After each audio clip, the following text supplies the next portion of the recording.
Hello guys, ഞാനിങ്ങനെ വെറുതെ വീട്ടിലിരുന്നപ്പോഴാണ് കേട്ടോ ചങ്ങായിമാരെല്ലാം കൂടി കോൾ ചെയ്യുന്നത്. നമുക്ക് ട്രിപ്പ് പോയാലോ? അപ്പോൾ പിന്നെ ഒന്നും നോക്കില്ല, വേഗം വണ്ടി എടുത്ത് ഇറങ്ങി. വന്മാരാണെങ്കിൽ ഒരുമാതിരി മണാലിക്ക് പോകണം, അല്ലെങ്കിൽ ഗ്ലൗ ഇട്ട് ലെതറിന്റെ ജാക്കറ്റ് ഇട്ടിട്ടൊക്കെയാണ് വന്നത്. ഈ ഉഴുന്നോടത്തെ എണ്ണ കളഞ്ഞ് അവസാനം അത് പൂരി പോലെ. പിന്നെ ഓട്ടം ഞാൻ തന്നെ ഇടേണ്ടി വന്നു. നമ്മളിങ്ങനെ പ്രകൃതി ഭംഗിയൊക്കെ എൻജോയ് ചെയ്ത് അടിപൊളിയായിട്ട് പോകുമ്പോഴാണ് എന്തൊരു സ്പീഡിൽ അയാൾ പോകുന്നതിൽ ഓടും വെച്ച് ഏതായാലും വഴി നിർത്തി 2 ഫോട്ടോ ഒക്കെ എടുത്തു. ഇനിയിപ്പോൾ എന്തായാലും ഫോറസ്റ്റ് ക്രോസ് ചെയ്യാന്ന് പറഞ്ഞ് നേരെ അങ്ങോട്ട് പോയി. അപ്പോഴാണ് ഞാൻ ഈ ഡിപ്രഷൻ അടിച്ച് ആനനെ കണ്ടത്. പാവം, ആന മാത്രമല്ല കുറേ മാനും ഉണ്ട്.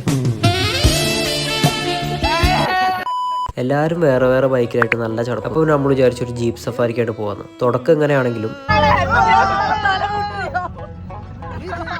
ഒടുക്കം അങ്ങനെയായിരുന്നു. എന്നാലും നമ്മൾ ഈ ഒരു കുന്നിന്റെ മുകളിലുള്ള ഒരു ഗോൾഡൻ കളർ ടെമ്പിളിലേക്കാണ് പോകുന്നത്. വെറും 800 റുപ്പീസിന് നമുക്ക് ഫാമിലി ആയിട്ടോ ഫ്രണ്ട്സ് ആയിട്ടോ കുറച്ച് ടൈം സ്പെൻഡ് ചെയ്യണമെന്നുണ്ടെങ്കിൽ ഈ ഒരു ജീപ്പ് സഫാരി നല്ലൊരു ചോയ്സ് ആയിരിക്കും. അങ്ങനെ ജീപ്പ് സഫാരി ഒക്കെ കഴിഞ്ഞ് നമ്മൾ തിരിച്ച് നാട്ടിലേക്ക് വരികയാണ്. അപ്പോഴാണ് നല്ലൊരു മുട്ടം പണി കിട്ടിയത്. ഹമ്പ് ചാടിയപ്പോൾ എന്റെ ഷെയ്ഡ്സ് താഴെ വീണു. 10,000 രൂപ സാധനമായിരുന്നു, അതുകൊണ്ട് പോയി കിട്ടി. അപ്പോൾ പിന്നെ സങ്കടം തീർക്കാൻ ഒരു വഴിയുള്ളൂ, അറേബ്യൻ മജ്ലിസ് പോവുക, നല്ലൊരു മന്തി തട്ടുക. ഇവിടെ ഓരോരുത്തർ ഒളിമ്പിക്സിന് വേണ്ടി പ്രാക്ടീസ് ചെയ്യുന്ന പോലെയാണ് ചെസ്റ്റ് പീസിന് വേണ്ടി പ്രാക്ടീസ് ചെയ്യുന്നത്. പെട്ടെന്ന് കൈയിട്ട് വരാതിരിക്കാൻ ഓരോരുത്തരുടെ മുന്നിൽ ഗ്ലാസ് വെച്ചൊരു കൊട്ടാരം പണിതിട്ടുണ്ട്. അങ്ങനെ ദീർഘ കാത്തിരിപ്പിന് ശേഷം സാധനം വന്നു. സാധനം തീർന്നു. സജാദിന് ആർക്കും വേണ്ടാത്തൊരു കുഞ്ഞു പീസാണ് കിട്ടിയത്. അപ്പോൾ ഏതായാലും നമ്മൾ കഴിച്ചു എന്നൊന്നും പറഞ്ഞാൽ പോരാ, അറിഞ്ഞ് പെരുമാറിയെന്ന് പറയണം. അന്ന് ഇത്രയും റൈസ് വേറെ ഒരാളും അവിടെ നിർത്തിയിട്ടുണ്ടാവില്ല. ഇവന്റെ ഒക്കെ ഇരുത്തം കണ്ടാ അറിയാം നല്ല പണി കഴിഞ്ഞിരിക്കും. 10 ദിവസം video. Thanks for watching. Bye bye.